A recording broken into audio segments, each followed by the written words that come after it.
lusizila ya badara ya mangengenge ya lusizila ya badara ya mangengenge omelanga bamoto napelisa na vie sipelanga mabulo yo natimola timola timola timola timola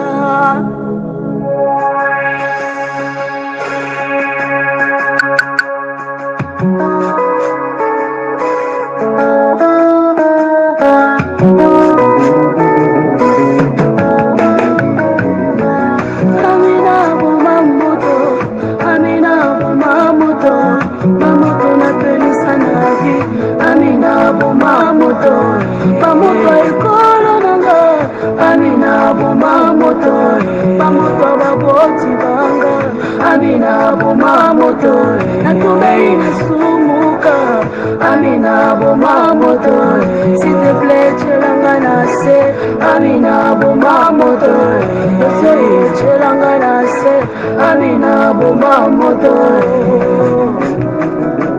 umelanga moto nagase mwana ya sangolongo lisone ekolongolo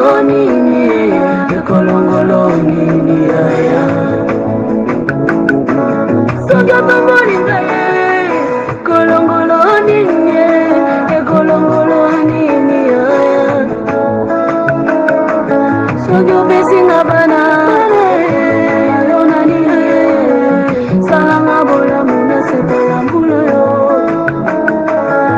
Amina boma moto Amina chiranga nase Amina temporisé Amina regretté Amina s'il te plaît Amina boma moto Amina yo peti na yo Amina boma moto Amina yo leki na yo Amina moninga na yo Nayo yo lokola ya zalo Amina moninga na yo Amina boma moto Amina sipa batu Amina attention yo Esengi yo chama loba Amina solo la bien Amina yo petit na yo Amina solo la bien Amina yo petit na yo Amina ya bomwana Amina ya kodime Amina ya kokola Amina ya bopakalanga Amina temporisé Amina regretté Amina nasengi bolamu Amina nasengi loboko Amina nalibwa ba souvenir Amina kobosa nanga teo Amina baboti nanga Amina libota nanga Amina Amina ye Amina Amina boma moto Ay Amina boma moto Amina boma moto Amoto na pelisa la vie Amina chama loba Tokyo zananga munanga te Amina na koti ndako Amina masibi mabanga Amina etikali muke Amina prolongation Amina bia suka Amina macha suka Tokyo salite bila koti ndako Amina Amina Mayebinga Amina la luka kayo Amina sobe onere Amina na biga na mabeka Unobona kombo na Yesu Amina sobe onere Amina yo yo yo yo yo yo Amina Amina s'il te plaît Amina na sengi bulabwe Amina na ngai Amina nsamba kalama Amina ya bomwana Amina ya kolega lega Amina selanga na sela Amina changa maboko Amina boma moto Amina na dosayo esengi selole loba Amina likambo yo esengi bangalu Amina solo la bien Amina temporisé Amina solo la bien Tigalo la ya kufungwa ma iye lelele iyelelele bolamwa Yesu ezali seki makambo ya Yesu ezali seki te iwe ofungwama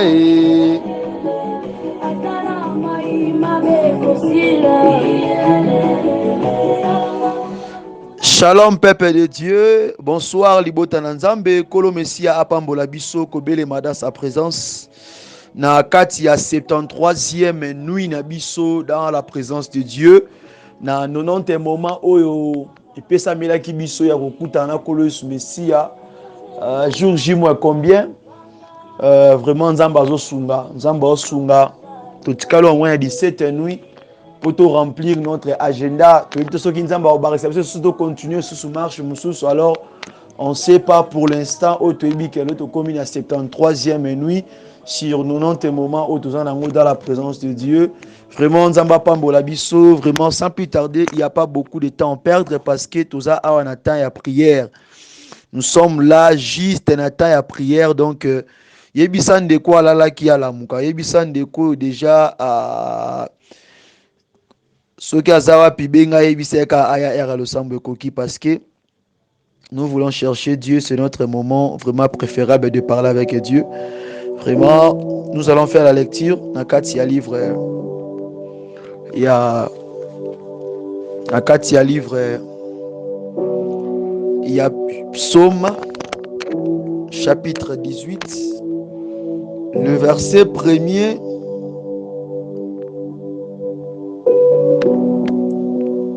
Le verset premier. Non, toujours à partir les versets. Bon, les versets premier 4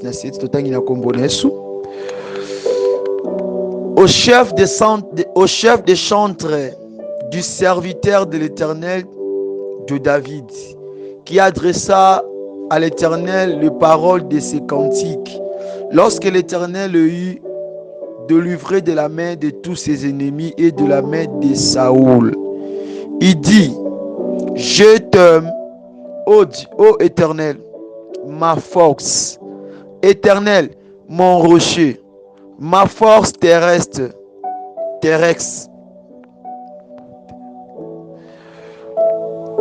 Mon libérateur, mon Dieu, mon rocher, où je trouve un abri.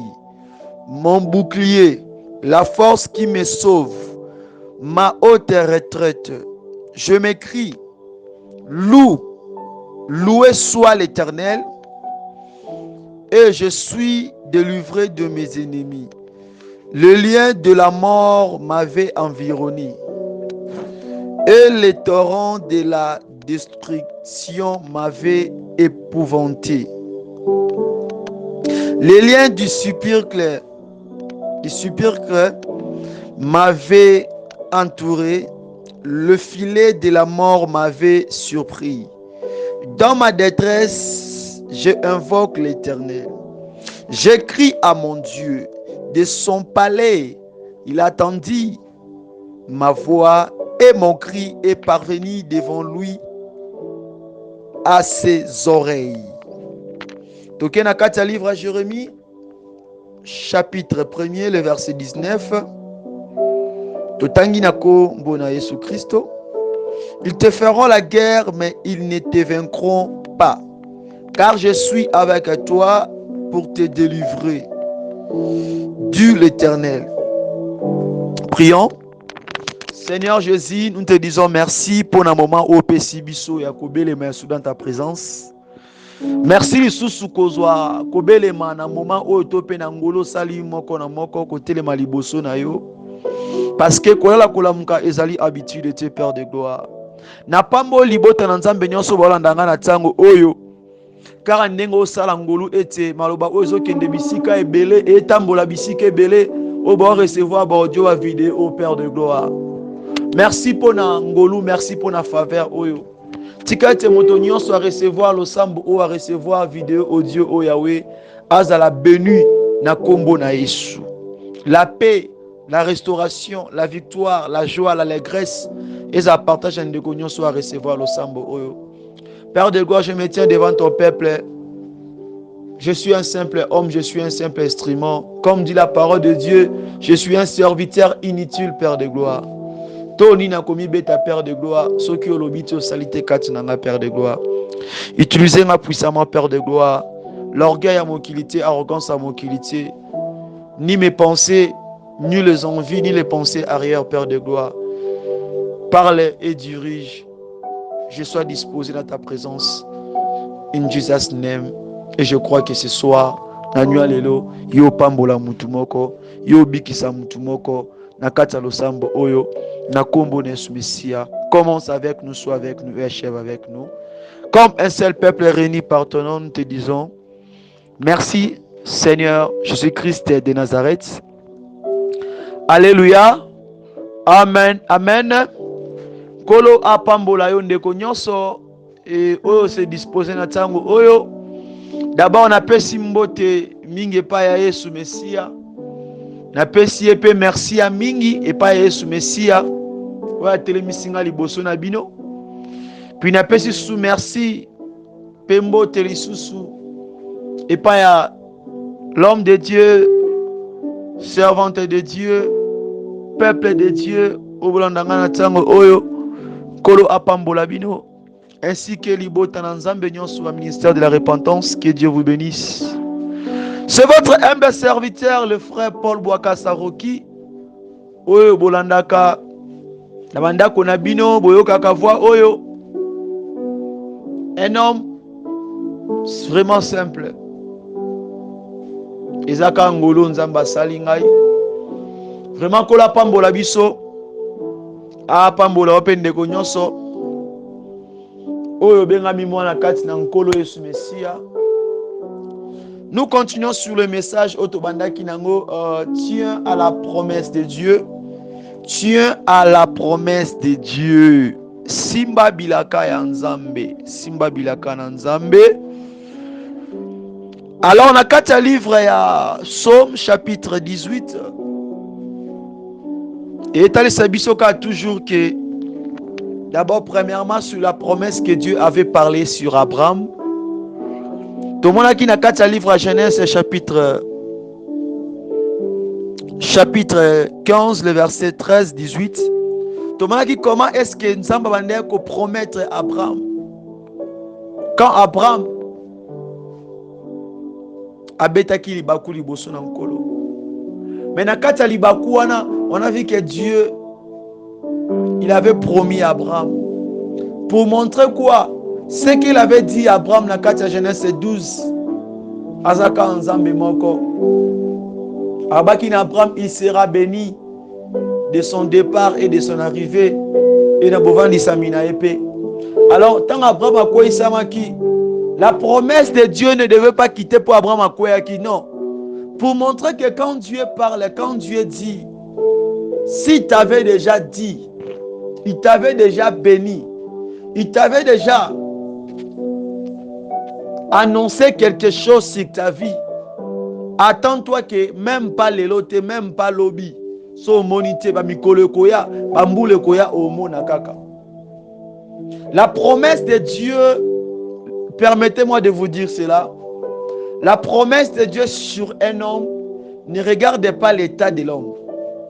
La promesse de Dieu sur son oin ne regarde pas s'il est tombé, s'il est debout, ne regarde pas cela.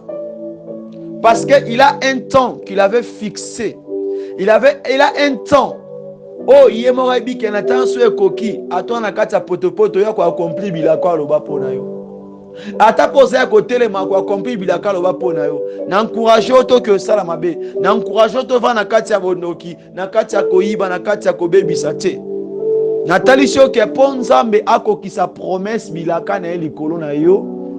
Dieu a kozwa tante atala oyo sala wana. Son problème est que aïba, le temps où il a fixé qui sur toi, est-ce que kokite. Mais ce soir, nous voulons comprendre la promesse dans une autre manière, dans une autre forme, dans une autre dimension. La promesse de Dieu,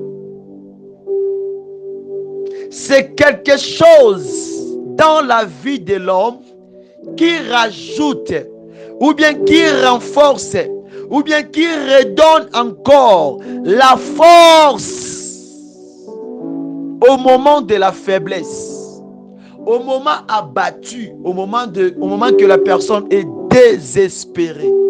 La promesse de Dieu rajoute, la promesse de Dieu redonne, la promesse de Dieu renforce, la promesse de Dieu relève, la promesse de Dieu excite quelqu'un quand la personne est faible, quand la personne est low. La promesse de Dieu est là pour te réanimer. Alléluia.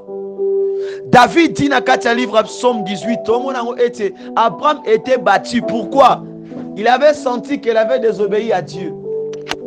Il avait senti qu'à quoi il s'amaki. Mais non, Dieu lui confirme que non. Je sais, oui. Mais tel que moi, je t'avais dit que yo pambouama. Ole kisa époque naote. Ole kisa saison wana o zanangote. Okole kisa mbambula o boete. Comme que t'avais dit, yabiti yatkali na parole nae. S'il faut que au futa, ma bé au sali, abi non, ça sera pas toi, mais ça sera tes enfants. Alors là, ça chauffe, hein? On a commis problème. On a commis problème. Comme Nzamba Pambola qui est déjà, mais tant que Betami Libaku, Dieu t'épargne. Mais souffrance, topé, châtiment, on a équité par descendant. Tala Marambo, Tala Makambo, Tala Makambo. Dieu t'a béni. Dieu t'a dit que osala moto. Mais tant que yo kwei sami, tant que yo tamboli mabe, alors tant que yo pona frapper yo. Cette frappe là, non, aboya côté ngo pono po déjà pambolio parce que abaki tango ele sili pona yo. Mais azu frappe wana akiti sango ba descendre na yo. Tala dimension nazana po wana te. Natali si na fongoli moi parenthèse wana po yeba yango. Mais nazana po wana te. Le point que on a nazana ngo ezake faut comprendre que la promesse de Dieu peut sakabiso makasi. La promesse de Dieu est soit pour réanimer Moutou. La promesse de Dieu est pour rajouter la force. Pourquoi? Quand David se souvient de voir comment est-ce que Dieu lui a sauvé, comment est-ce que Dieu a marché avec lui, il a dit que oui, il avait marché dans la promesse de Dieu. C'est pour cela à chaque fois David abandonne qu'on répétait, abandonne qu'on zonga la promesse en colo. Alléluia. La promesse de Dieu. Nalingina butwa lelo ke Nzambe a telemisa yo. Nzambe a réconforté yo. Nzambe a rebâtir encore ta vie. Nzambe a peso makasi ya oleka. Je sais que le chemin n'est pas facile. Nabi ke ozo mona ozo bi que les a peut-être. Non. Et surtout dans les derniers temps, il y a des problèmes qui s'élèvent, il y a des combats qui s'élèvent, il y a des choses qui ne marchent pas bien. Il y a un moment où il n'y a pas quoi lelo. Toza likola ba nap na biso, toza wana ya ko telema, toza wana ya ko fukama, toza wana ya ko tambola, to luka kolo pour sa nini accomplir. Akokisa sa promesse.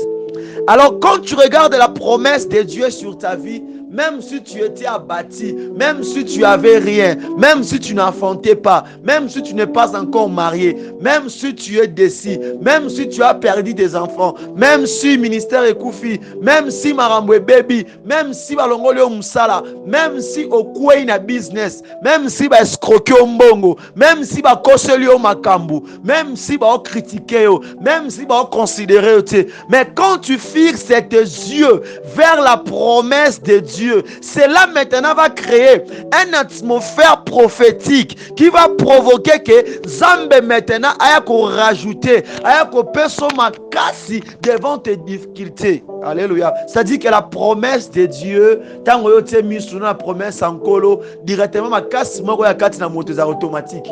Est-ce que na posé question déjà expérimenté le quoi na? Dans la prière tant que zo bonde là.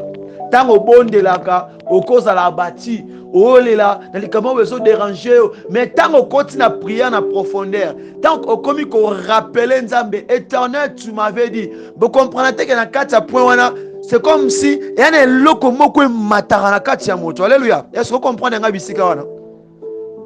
Oko bonde normalement, oko banda prière normalement. Mais quand je dis quand tu es abattu, quand tu es délaissé, quand les choses ne marchent pas bien.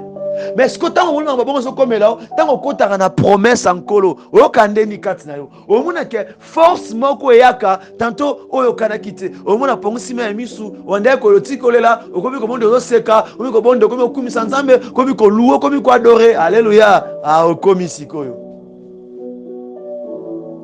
O komi. Mais là moi imuke poto nto bonde là.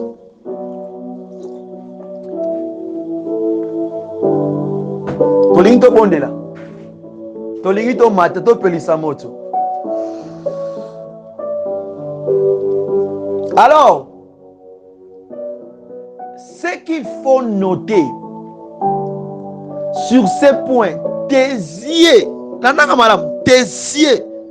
doivent être fixés sur ce que Dieu t'avait dit, sur ce que Dieu t'a dit.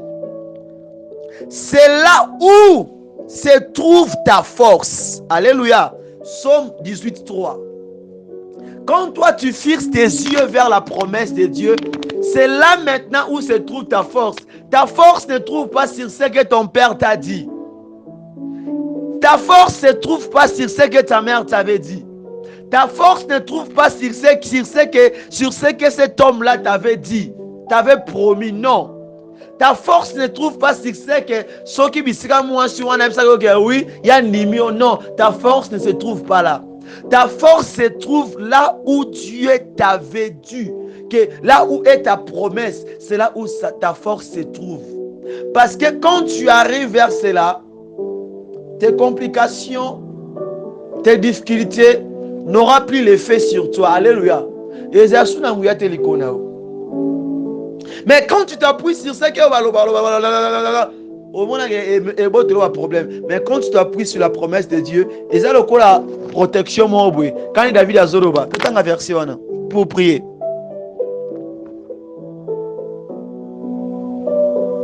Tout en version.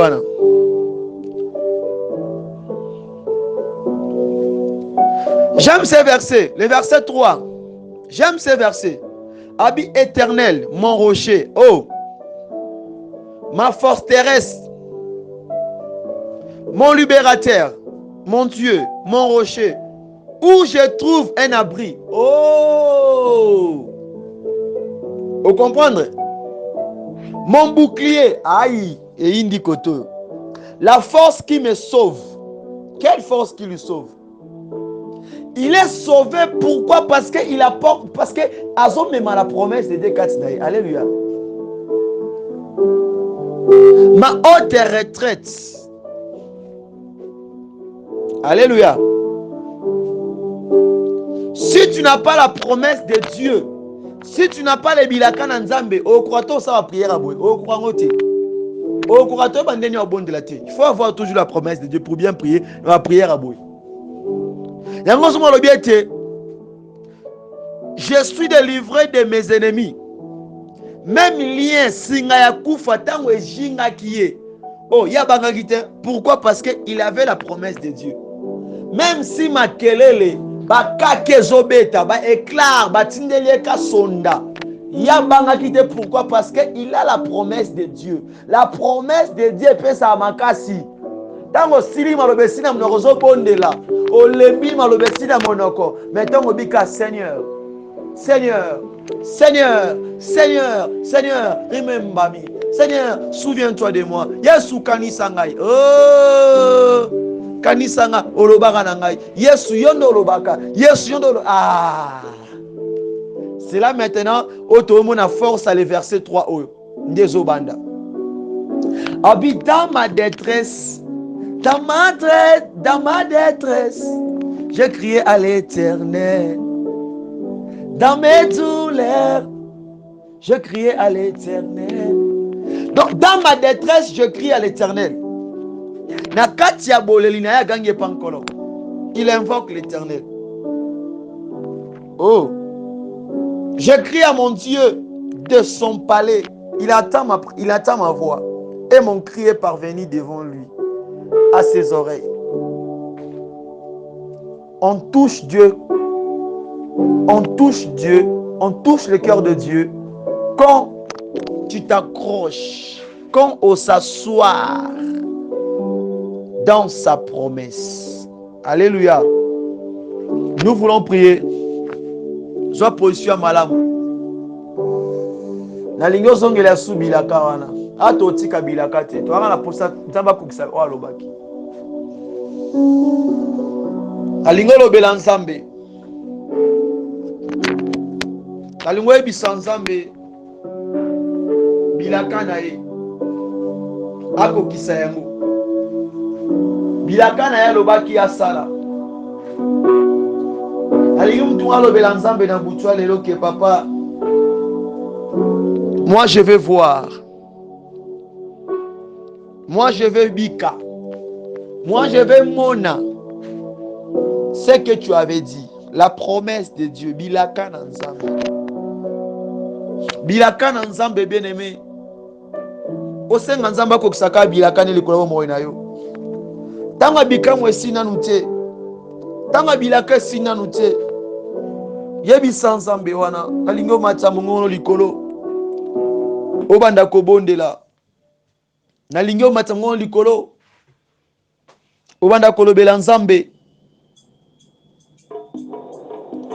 Obanda koyebisa nzambe. Na butwa lelo. Ye asala. Na butwa lelo. Na tango zoka message oyo. Atelema akota. Zamba lola. Benga nzamba lola. Pona bilaka loba pona yo. Yebi se papa tu as assez pleuré.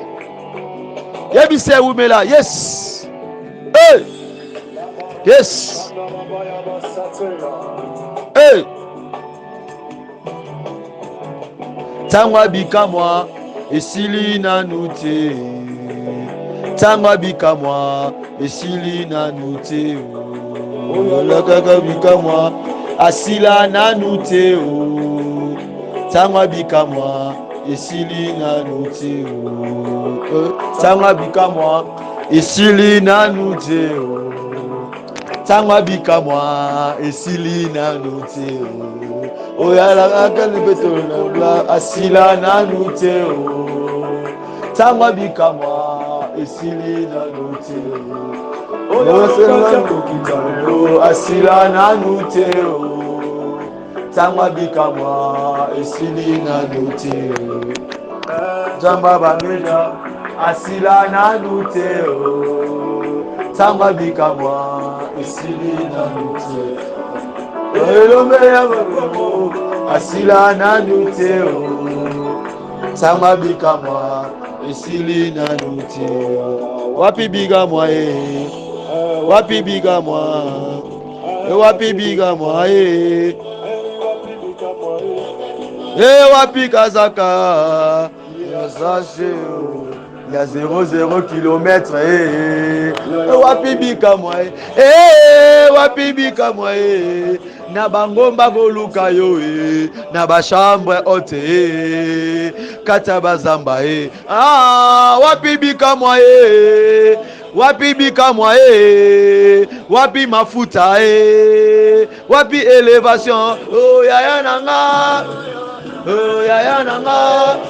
Maina beleli yo Zambe ya no nante Ni ozali wapye Nazoluka yo Katina kotambola Katina makolo Na matiba ngomba Na kotiba jene Yoza wapye Chelemana yo Na benga yo Makasi apolo Makasi na ngayo elonga motema tango maele tilie nasela galeki na yo yaka yo telema makasi esili ngayo tango bazako seka ya na ngayo ya na ngayo ngana beleli yo yonde makasi na ngayo yonde rocher na ngayo Yonde libérateur ya bomoy nanga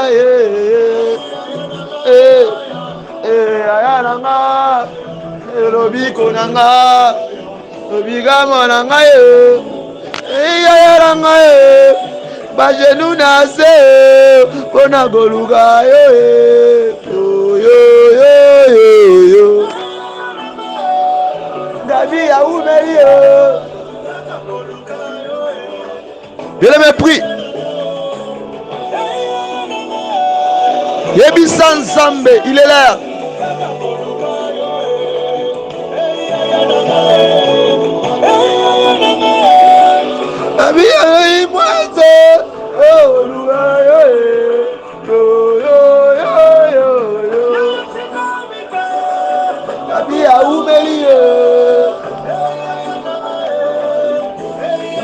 Yebisan Zambe tanga bikamu esili te. Pona fina yo ifo asala. Poenda lobaki yo to lobaki meenda lobaki. Emma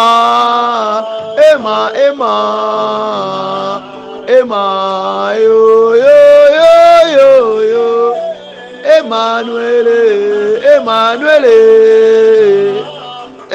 Emmanuel yo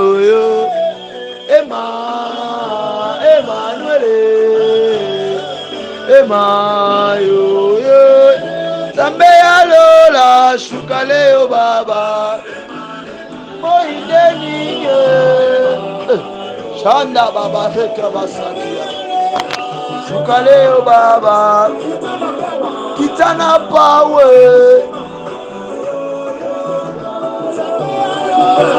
shukale yo baba kawa pawe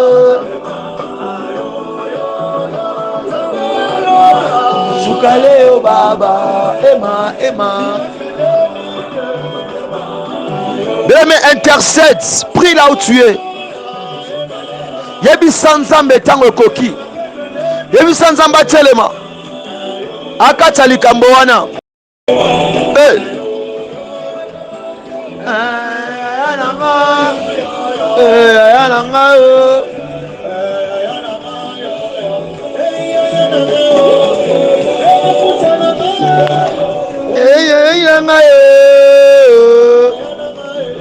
Bien aimé, intercède, Lukan Zambe, Bengaye,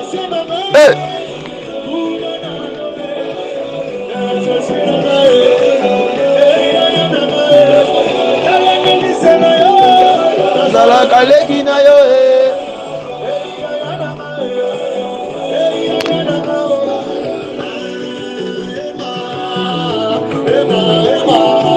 Bondela bisike zwami yo. Yebisan Zambe wana. Yebisan Zambe akanisa yo. Yebisan Zambe asemba loboko likolo moina yo. Yebisan Zambe bilaka oya lobaki pona ya salela yo. Yebisan Zambe il est temps.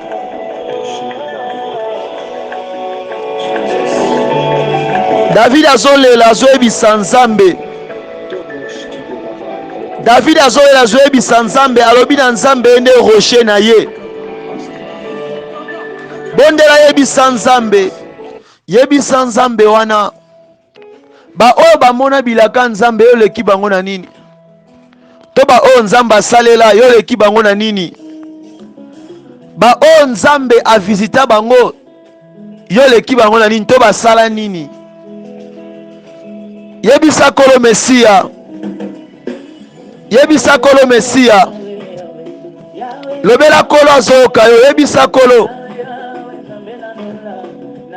Abraham asalaki nini?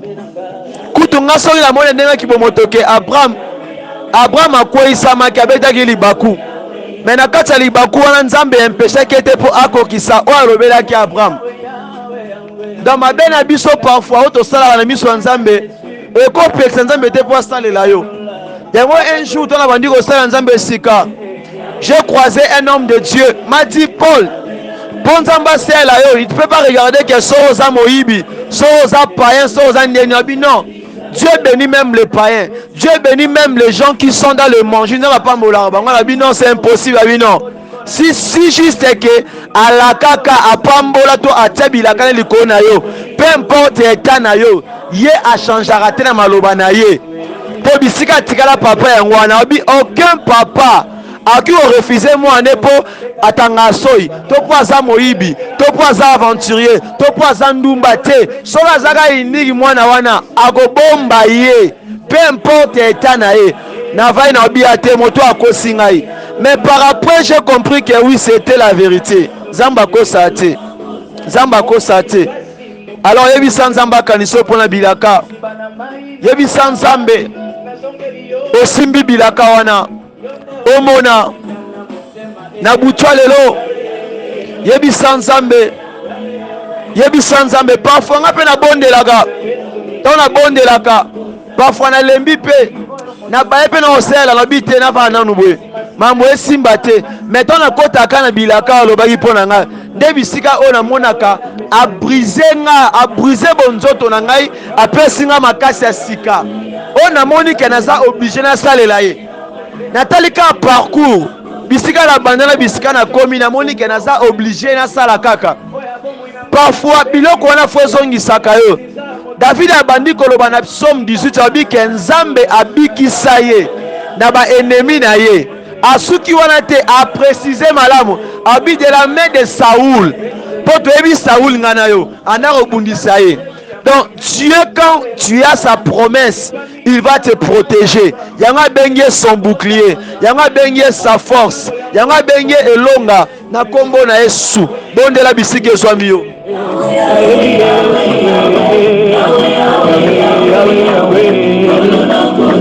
nakosanzola kombo yo nakota abonnement éternel natika ase de giga mpona kosanzola mokonzi na lola papa na nga obongi na ntembo nyonso mama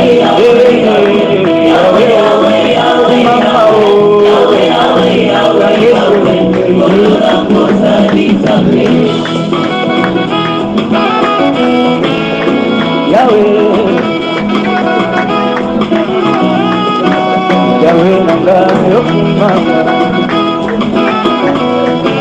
Yahweh nanga yokumanga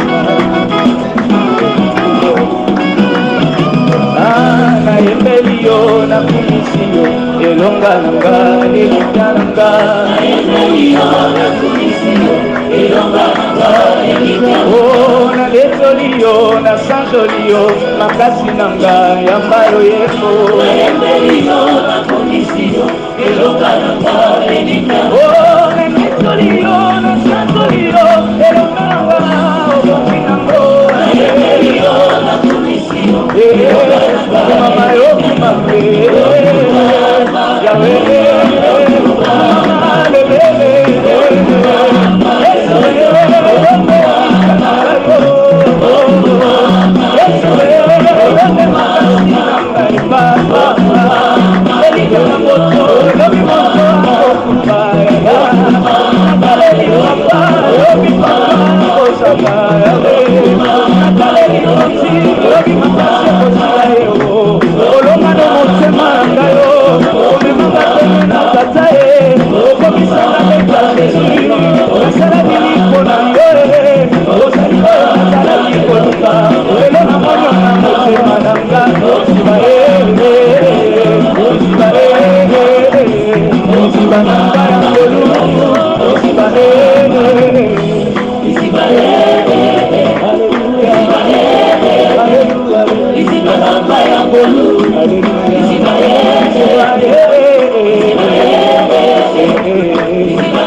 Oh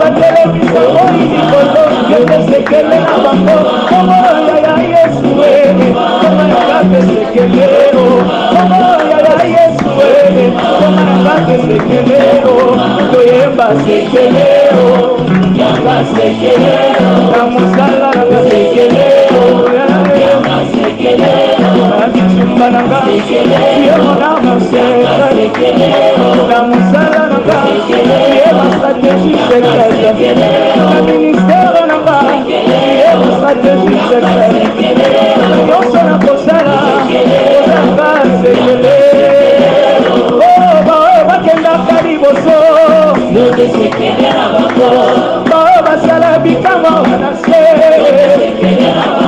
baekomba oyo basimba bana ye baselibakelo oyo basimba mabala basomele oyo bazwa te misala bongo yaya Yesu yaya Yesu toyemba sekela motema nanga sekela libota nanga sekela pelasi nanga sekela benime nanga sekela motemo nanga sekela nyonso nanga sekelanga molimo akitio nayoki kosa sekoko molimo atobisika nayoki kokosa sekoko kaka molimo nayo akitaka nayokaka kosa sekoko kaka molimo nayo atondakanga nayokaka kosa sekoko na kombo na Yesu Mesia beleme koba na kobondela David ayo comprendre le langage ya Nzambe tango ayo koma roi nde ayo comprendre le langage ya Nzambe tango Nzamba oenya crier tango Nzamba pakole mafuta. David n'avait pas compris la voix de Dieu, n'avait pas compris la promesse de Dieu. David a passé la réalité à Mabé, dans la circonstance à Mabé, mais il ne savait pas qu'il avait la promesse de Dieu. Le jour que Nzamba tient ma foute à la moutou, attaqué ma foute pour établir le roi Israël. Mais il y a qui yangote, ayebaka yangote, puis ayebisaki yangote. Et ça qui le caché en Nzambe. Parfois oh somona, parfois monsieur mambe comme la yo. Tu sais pas que Nzambe a son réservé, a son bongisa. Bolamu moko pona yo, vi moko meilleur pona yo. Yango moni ete.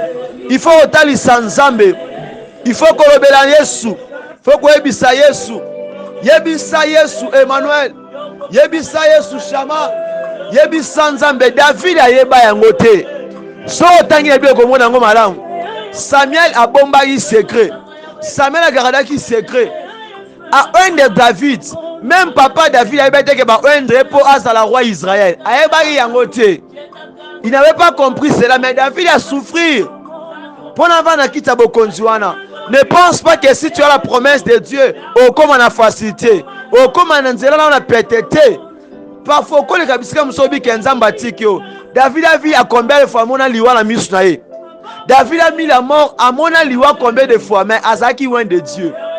Oroba que non, pourquoi quand on a zamo sala nzambe na loin de Dieu, parfois na lelara, parfois na zobela, parfois maladie, parfois na osanga. Non.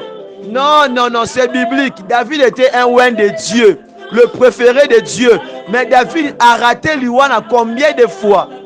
À plusieurs fois, David a monté l'Iwana misu, il y a meli, il y a flèche. Mais Nzambe a bomba et po asaki na bilaka.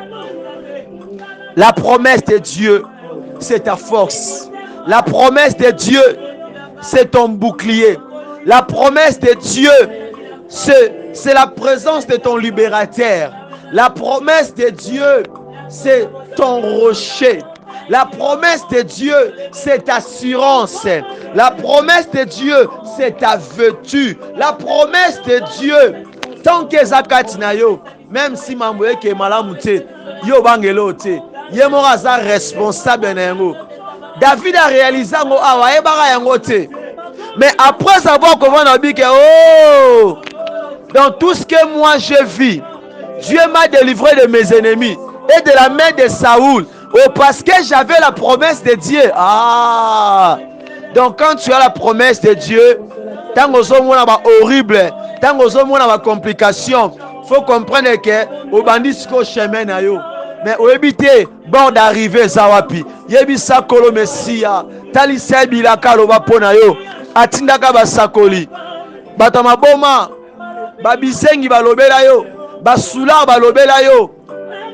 Moto moko yebi nzela kolote alobela yo. Et tu as écouté. La promesse de Dieu est surprise. La promesse de Dieu, c'est différent de ce que nous passons. Mais la promesse de Dieu est vraiment différente. La promesse de Dieu. Soit tant qu'on méditait via David. David a zaki moto oyo na kibolenge na sali mabe mingite. Mais amoni mabe makasa na kibolenge na kata kibokonjukutu te. David azaki moto asali mabe mingi te na kibolenge na ye. Mais na kibolenge na moni mabe ya koleka. Il a souffrir. David akima mboka na ye. David akima bisika botama. Pourquoi bazolinga boma ye?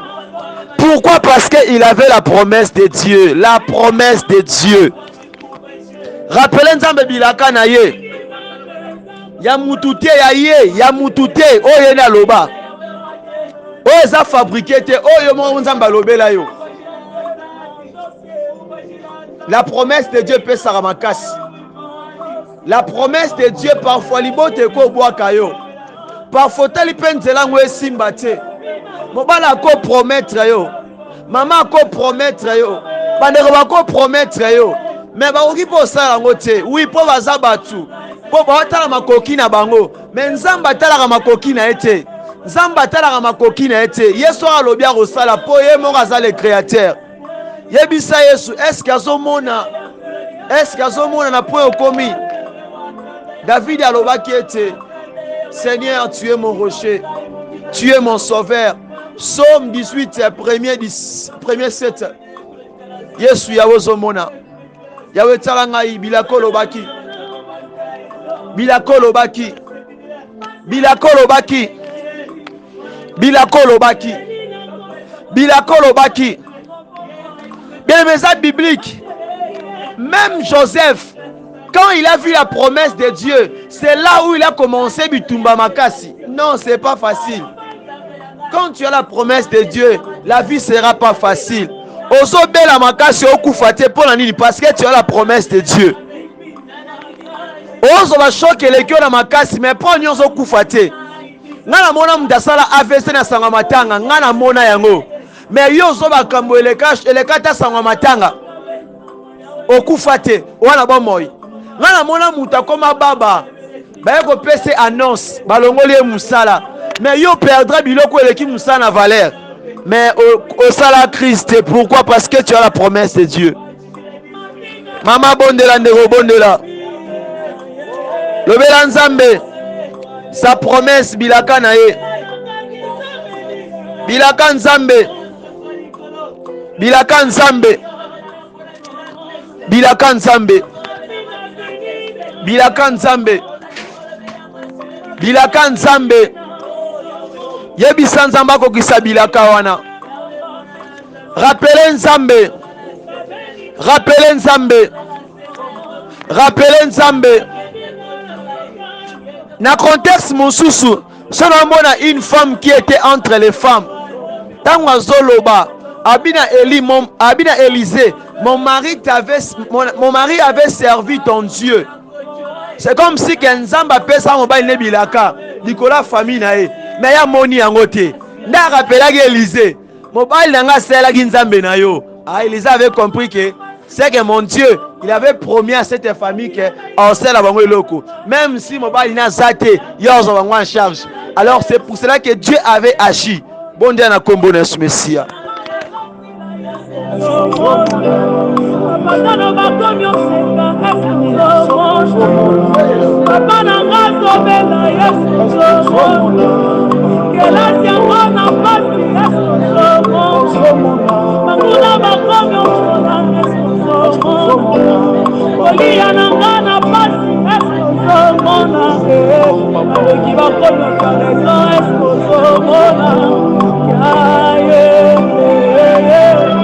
Amen.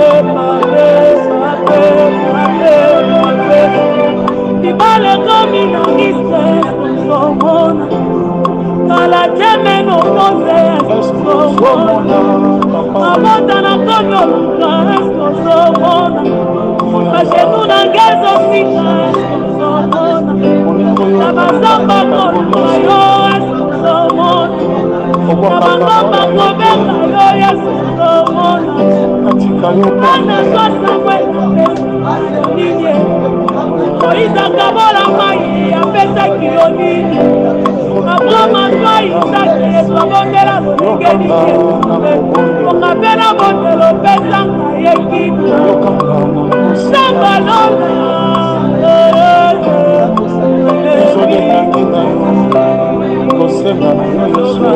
wapi yoko wapi nzambe tango nazofuto wapi nzambe mokili ekomi opinganga wapi nzambe sitepepe wapi nzambe na libota ena boye wapi nzambe bazolukanga na kweya wapi nzambe basalelinga masita wapi nzambe oyo nakabela molenge wapi nzambe wapi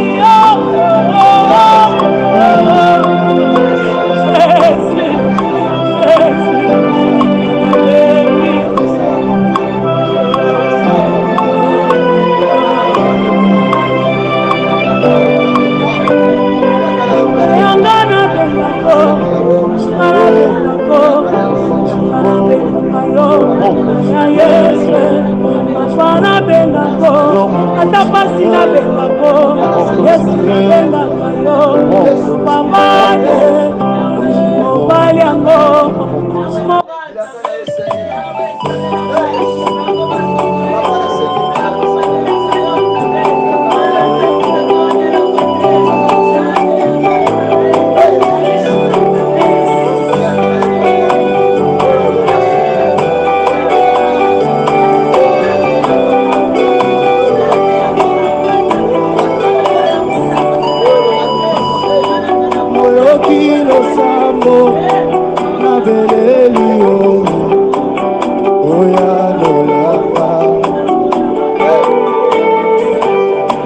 nakusani pembeni naye nalisiba oyezali o Yesu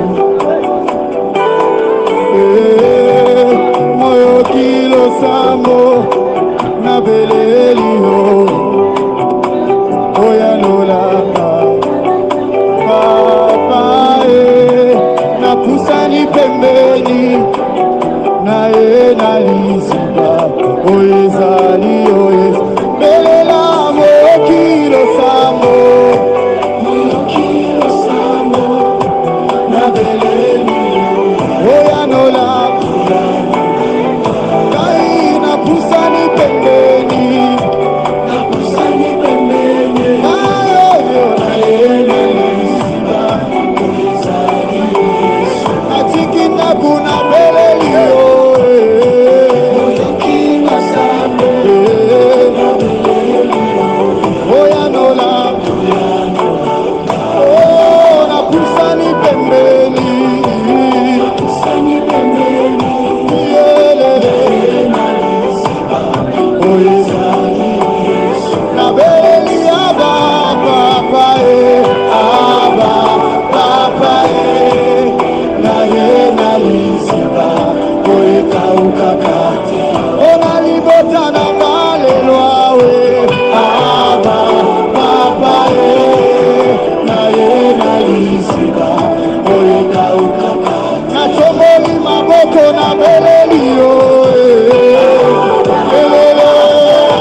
liziba oyekauka te moyoki losambo nabeleli yo oyanolanga napusani pembeni ngai na ye na liziba oyekaukaka te moyoki losambo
s'appelle Okola. Okoza la paix. Okoza s'appelle Okola mwana oyo. Asobilaka nzambe azana mineur. Aibi kolobate. Mais azana bilaka na nzambe. Ye na kati ya bassin. Ye na kati ya panier. Mais atambola bilaka na nzambe. Abanda bitumba mokola botama. Bitumba banda mokolo wana parce que azaki na bilaka na nzambe le libérateur. Yebisa nzambe utabo mwana kino ajini Mose atambola na bilaka na nkolo kina komi tata mobimba nde bilaka yeko banda kosala. Yebisa nzambe kino wapi akokisa bilaka wana bondela yebisa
nzambo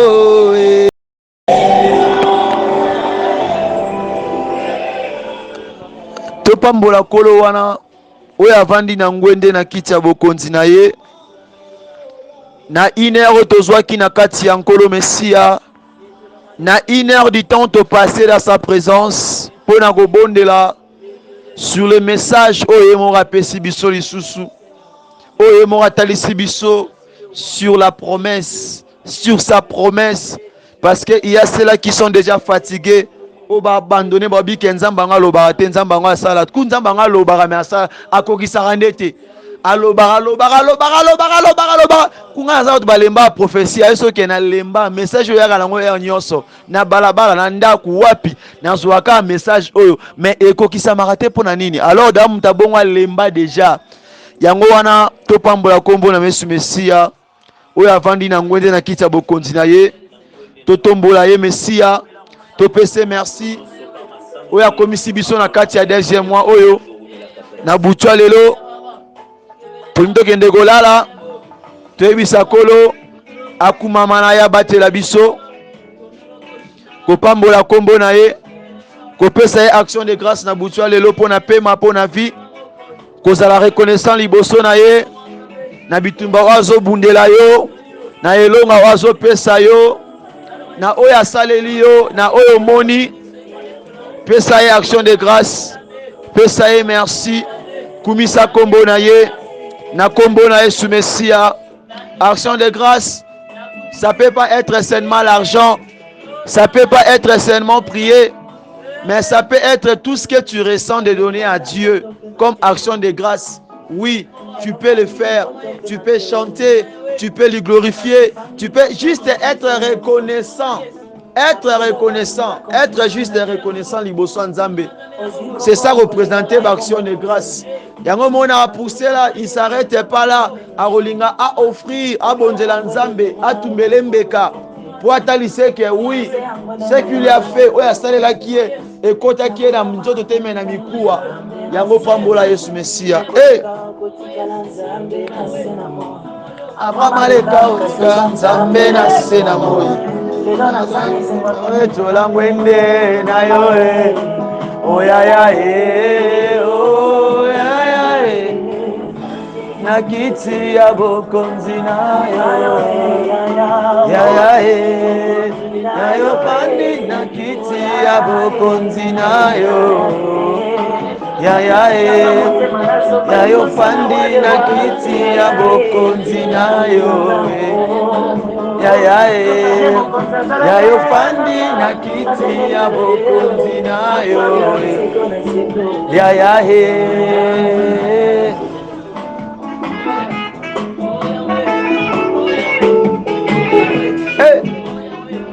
Bokonzi, Yesu merci. Mama na yo. Bokonzi ya bakonzi. Yahweh El Shaddai. Merci Yahweh. Topamboli kombo na yo. Merci pour na butwa lelo. Merci pour na manso osala. Mama na yo saba ote. To mama na Adonai. Libanga na talo. Na butwa lelo. Topesi yo matondi. Natali mingi tozalaki na bango. Totambolaki na bango. Lo bazana biso longo te. Yo pesi biso makasi ya otelema. Yango topamboli kombo na yo. Na kombo na Yesu Mesia. Kumama na yo sanjolama. Kumama na yo netwama. Yawe na kombo na Yesu Mesia. Na kombo na Yesu Mesia.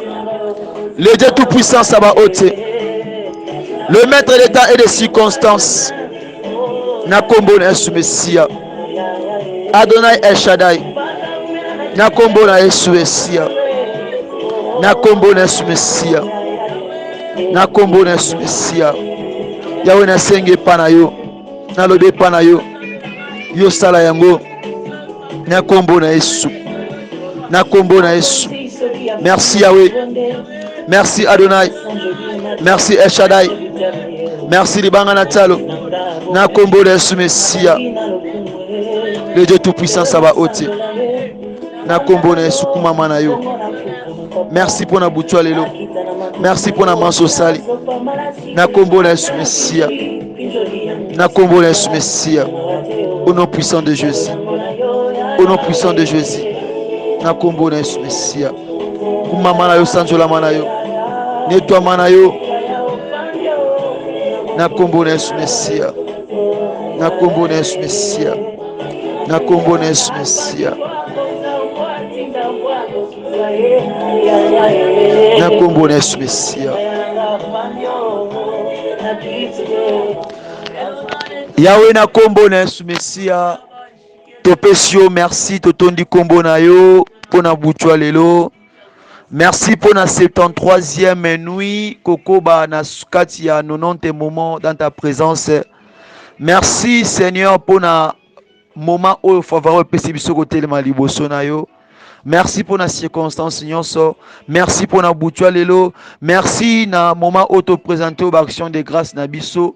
Même cela oyo ba présenter aux actions de grâce na kati ya losambo, na kati ya loyembo, na kati même ya geste, na kati ya symbole nyonso Père de gloire. Tika ete Yahweh na o nyonso présenté aux actions de grâce na Père de gloire. Eza na kati ya geste, eza na kati ya sacrifice, eza na kati ya mbeka, eza na kati ya mbongo, eza na kati ya bilei, eza na ba o Yahweh basali yango na kati ya maloba, na kati ya ba chant d'honneur, na kati ya ba cantique de gloire et de paix, na kati ya kombo no Père de gloire. Tika ete na o selaki, na o selaki bango, na o vitaki bango, na o taki loboko na kati ya moine à reconnaître ete t'amène na kati ya moine Père de gloire. Tika ete o salaki wana ezala sukate, o sala plus ya koleka, yo fongola o ekangamaki, yo sala mingi. Christ a dit que dans peu de choses de beaucoup eba ete mutu aza motu ya malamu nde o ya bongi na yango. Père de gloire, comme que ce peuple, comme que ceux-là qui ont pensé, qui ont reconnu que un jour tu l'as visité, un jour le kana qui ne chemin, un jour kota qui nanda connaît Père de gloire. Je demande Père de gloire, yo sala ya mingi ya koleka, yo fongola, yo sala ya kokamwa, que ton sang ait couvri vie à moko na moko, na o ya présenter action de grâce na ye, na o ya bondeli na biso, na o ya présenter enveloppe ne Père de gloire, yo fongola porte, o e kangamaki, yo sala ya mingi, ya finance, ya lobiko, ya récite, ya restauration, ya paix, na kombo na Yesu Messia qui soit ainsi. Père de gloire, natiki butolation beaucoup nos Père de gloire.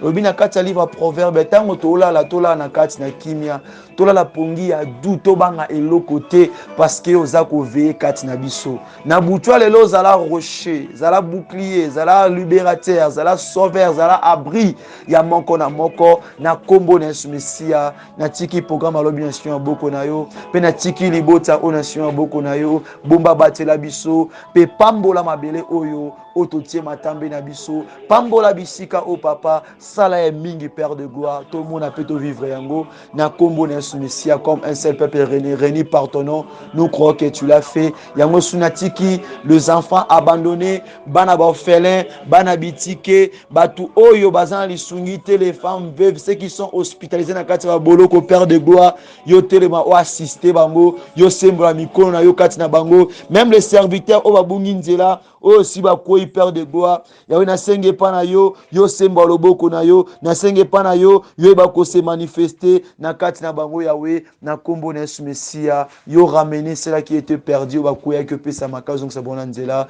et salema bongo batela pe biso na bisika to nkolala za kati na biso veille sur nous Père de gloire na kombo na Yesu Messia même pour cela au ba effectuer un voyage na tango oyo o bazana mituka na ba avion na ba bateau wapi par si bazali Père de gloire protège et veille sur eux na kombo na Yesu Messia par action de grâce nous te disons merci Seigneur Jésus-Christ de Nazareth.